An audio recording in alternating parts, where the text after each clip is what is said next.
So here I have my hide, and I caped this buck when he was out in the woods, and showed you a video of that. Actually, alright, I'm going to show you how to make a fleshing board. This is pretty simple for the most part. You can really make it a couple of different ways, but on this one I'm actually going to be using it and skinning the hide. So I think it's really useful. There isn't too many videos, actually I don't think too many, probably almost any, that shows you how to build one, but I've gone ahead and I've cut up my wood here. I have 2x6. Actually, this is not actually a 2x6. It's rounded down to a 5 and 5/16, I think it is, on the edge there. But anyways, it's about an inch on the side and then 6 inches across.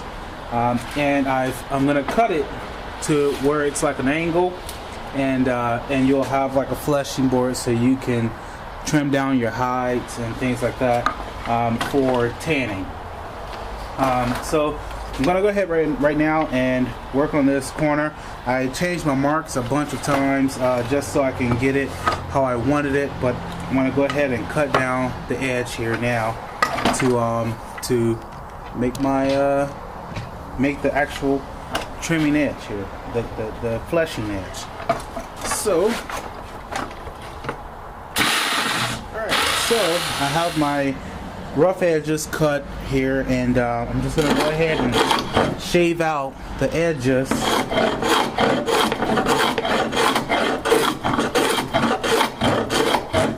And it's just to make it a little bit more round on the edge. Okay, and now comes the sanding.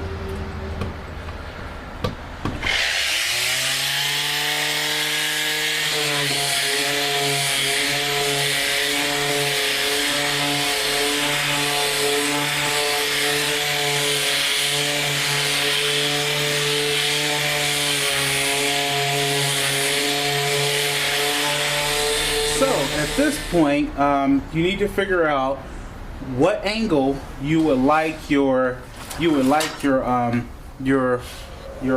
flesher to be at. And my angle, I like it a little bit high, so it's on a down angle. So I'm having a nice gravity pull, and the deer will stay where it is. It's wherever you're comfortable at. In this point, just above my belly, but not into my sternum, is exactly where I like my flesher. With it being on my bench, this is going to work perfect for me. I'm gonna screw it down to my bench so it's stable, and you can also just clamp it, your choice. But I'm going to screw mine for extra security. And so the angle on which I want it on my bench is right here. So I went ahead and measured. I took my, you could take a measuring ruler, your choice. But I took my right angle and measured the distance that it took to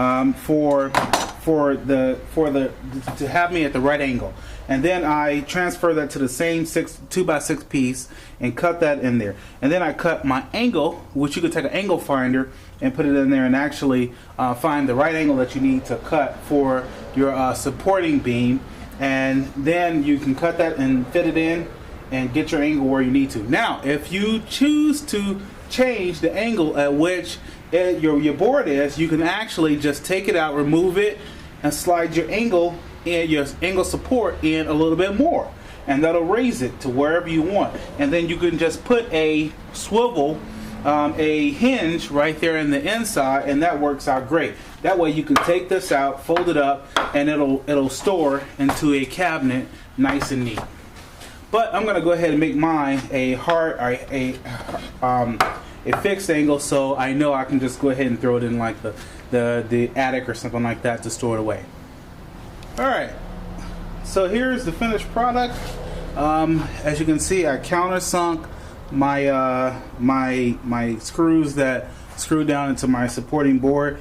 I drilled some bigger holes, then countersunk them, screwed them in, and then I just took a file, took a metal file and shaved it so I knew that it was flat, and that way I knew that it wasn't. I knew the metal wasn't going to cut the wood, but it would cut the screw head. I just had a little bit of a tip sticking out, but there you have it. It's pretty simple, pretty, like I said, pretty straightforward.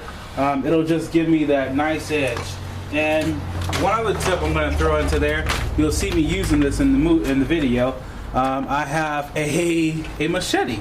I'm going to use this as my fleshing tool. So it'll be pretty easy, pretty simple. Just going to go ahead and open that really quick, and I'll use this as my shaving tool, just like this. All right, so till next video, you guys will see me journey to the outdoors.